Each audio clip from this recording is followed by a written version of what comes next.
Chez Shmoo, on adore l'audiovisuel. Regarder et faire des vidéos, c'est vraiment notre truc. Le problème ici, dans cette pièce, c'est que le son est pas top. Régis ne peut donc pas profiter totalement de ces vidéos. Nous allons donc devoir améliorer le son en faisant du traitement acoustique. Tout d'abord, il ne faut pas confondre traitement et isolation acoustique.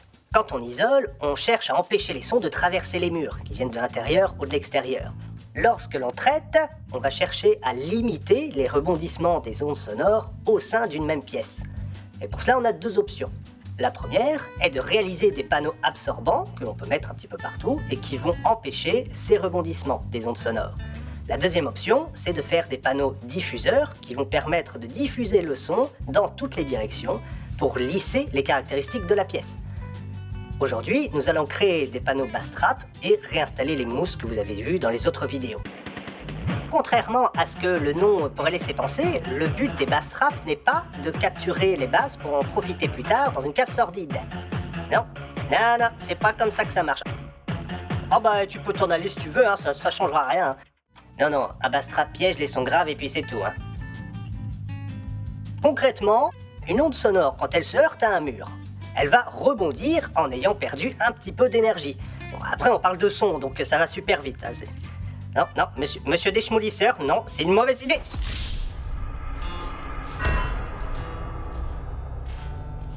Lorsque l'on rajoute un panneau de traitement acoustique, l'onde doit faire bouger tout un tas de particules avant de se heurter au mur, et donc ça se transforme en chaleur. L'onde perd donc énormément en patates, à l'inverse du déchemolisseur. Oui, bravo. Ensuite, on ne traite pas les sons graves comme on traite les sons aigus. Les aigus sont très directionnels et ont peu de patates. À l'inverse, un son grave part dans tous les sens et est difficile à arrêter. C'est pour ça d'ailleurs que lorsque nos voisins nous font profiter de leur douce et joyeuse musique, on n'entend quasiment que du boum boum. Voilà, ça c'est super. Ensuite, il faut parler de longueur d'onde. On a la fréquence du son, en Hertz, c'est le nombre de fois qu'une onde effectue une oscillation par seconde. On appelle ça une période. Prenons une onde de 1 Hertz par exemple. Une période lui prend une seconde. Bon, après, dans l'air, le son se déplace en moyenne à environ 340 mètres par seconde, selon la température, la pression, blablabla. Pour obtenir la longueur d'onde, il faut diviser la vitesse de l'onde par sa période. Donc une période par seconde à une vitesse de 340 mètres par seconde, ça nous donne une longueur d'onde de 340 mètres. Prenons un son de 100 Hz par exemple. Et bien à ce moment-là, on divise par 100 et on obtient une longueur d'onde de 3,4 mètres. Cette valeur est très importante car elle détermine l'épaisseur de panneaux dont on va avoir besoin pour notre traitement acoustique. Mais dis donc, professeur Shmoo, pour un son, on a fait quelques calculs, on est allé voir, et on a vu que pour un son à 40 Hz, tu vas avoir besoin de panneaux de 8,50 m, et c'est quoi ça? Et pour les 20 Hz, tu vas avoir besoin des panneaux de 17 mètres. Donc comment tu vas faire que ça rentre pas? Ça, c'est pas possible. Eh bien non, Régis. Ici, le but n'est pas d'arrêter complètement le son comme dans une chambre anéchoïque où il n'y a pas la moindre réverbération.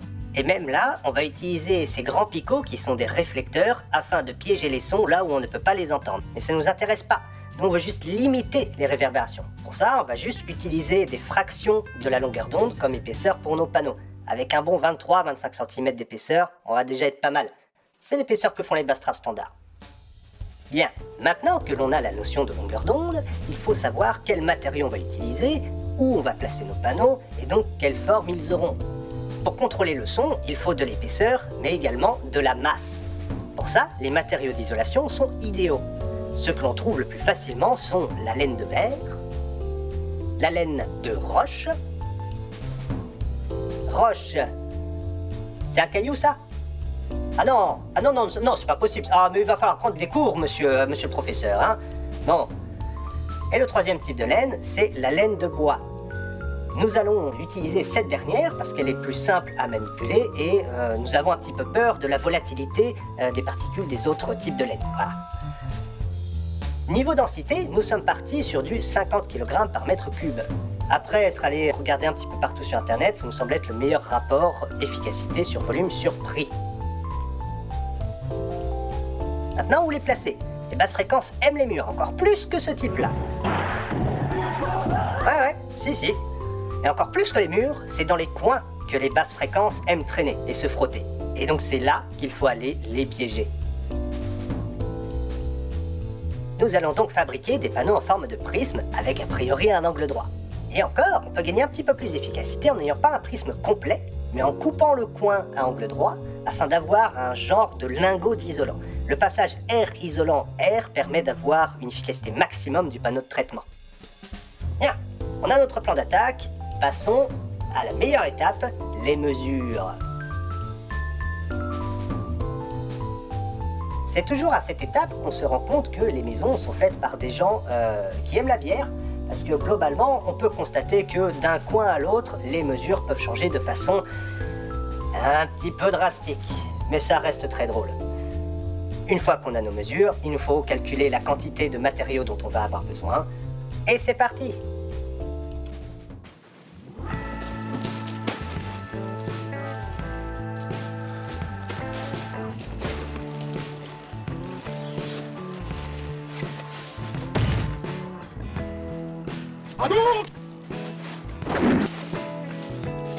Oh, you can...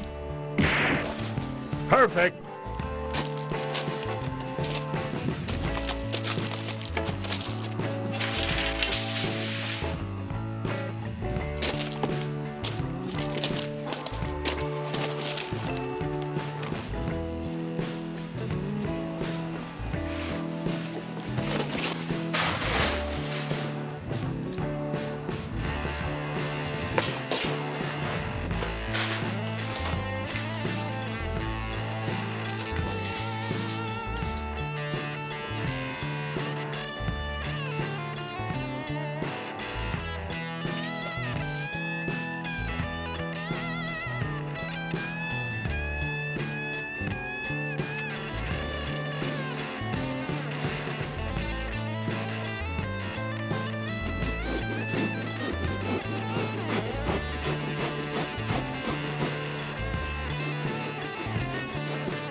petit test avant-après. Là, manifestement, c'est le test avant, il n'y a rien. Donc du coup, comment ça va se passer?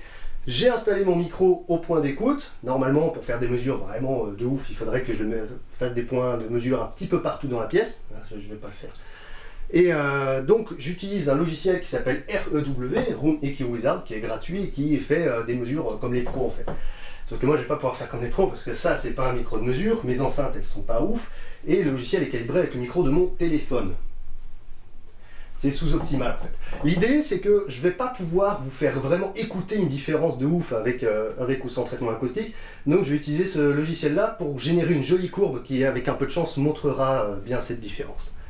Voilà, on peut quand même entendre que le son est pas ouf dans la pièce, hein, ça résonne un petit peu, je me balade, blablabla. Même si je clappe dans les mains, voilà, on peut entendre que ça résonne un petit peu, ça reste dans la pièce.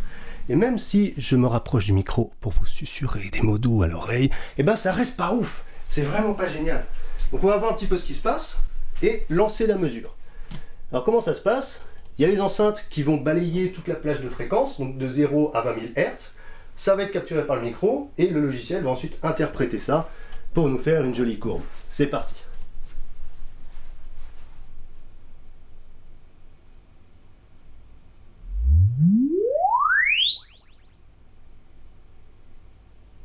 Ok, la mesure est faite, maintenant on génère la jolie courbe.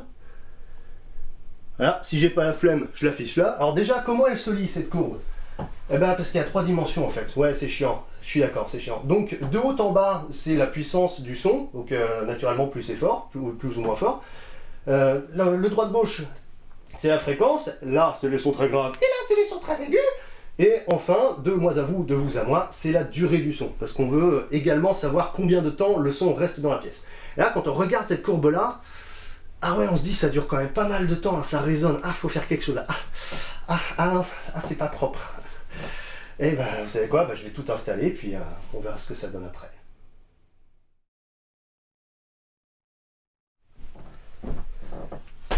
Bien, j'ai installé les panneaux Bastrap.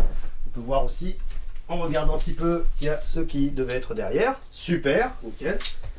Et rien que là, quand je parle, on peut entendre qu'il y a quand même une amélioration. Mais il y a quand même une légère résonance un peu métallique. Là, si je clappe des mains, ouais, quand même, ça reste un petit peu. C'est-à-dire que les mousses sont quand même nécessaires. Donc là, je vais refaire une petite mesure intermédiaire, histoire de voir ce que ça donne. Déjà, c'est parti.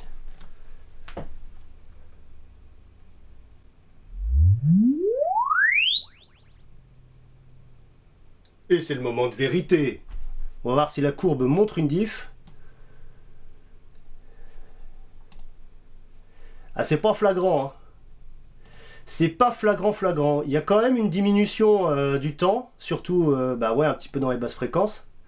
Ça reste moins longtemps dans la pièce, mais c'est pas encore très flagrant. Par contre, au micro, on l'entend quand même la diff. Bon, j'installe les mousses et puis on voit ce que ça donne. Ok, j'ai fini d'installer les mousses, on va faire un petit tour quand même, histoire de dire. Voilà, j'ai essayé d'en mettre au point de réflexion primaire, c'est-à-dire il y a cette enceinte-là qui se dirige à peu près vers la fenêtre, du coup j'ai mis un petit peu ici. Cette enceinte-là qui est pointée directement ici, et puis derrière, un peu partout, histoire que tous les points de réflexion possibles et imaginables soient couverts. Très bien, on va pouvoir passer à la mesure, essayer de déterminer si on peut voir la différence. En tout cas, quand on est dedans et qu'on parle, ça c'est cool. Là, ça résonne plus. Allez, c'est parti pour la mesure.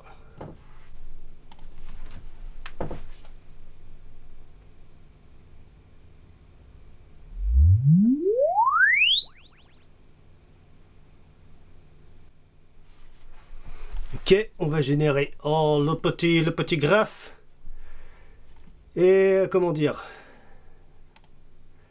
Bon, ça saute pas forcément aux yeux, mais par rapport au tout premier, on voit que sur à peu près toutes les fréquences, la durée est beaucoup plus courte. Ce qui correspond à grosso merdo quand même à ce qu'on entend là quand je gueule au micro.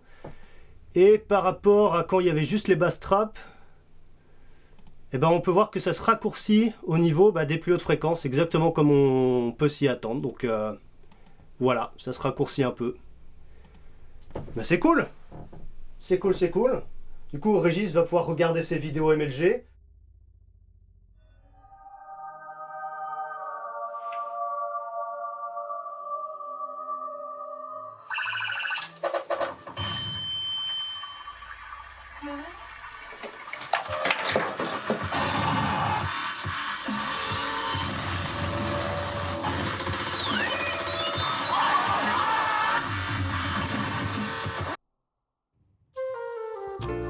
Quand il s'agit d'avoir un son de qualité, les enceintes c'est bien, mais l'environnement dans lequel elles sont placées est encore plus important. Toutes les salles de cinéma dignes de ce nom sont traitées pour donner la meilleure expérience possible à l'auditoire. Il ne sert à rien de mettre des centaines d'euros dans une sonorisation si la pièce dans laquelle elle est placée ne l'exploite pas à fond. Dans cette vidéo, nous ne sommes malheureusement pas parvenus à rendre à sa juste valeur le changement d'ambiance. Lorsqu'on rentre dans une pièce traitée, on a l'impression de rentrer dans un petit cocon. Si on passe un fichier son ou une vidéo de bonne qualité, tout est plus défini, les basses gagnent énormément en précision, bref, on redécouvre le sens du mot son. Le coût total de notre opération est d'environ 310 €. À peu près 230 pour la fabrication des bass traps et 80 pour l'achat des mousses. Avoir autant de volume de bass trap déjà fait, c'est possible, mais bon, je vous laisserai regarder le prix. La prochaine fois que vous voudrez changer vos enceintes, demandez-vous s'il ne vaut pas mieux traiter, même un petit peu. Ça peut déjà faire beaucoup. Un peu de chance, c'est bon. REW, tiche, bam, boum, di, dap, dap, dap, dap, dap, côté.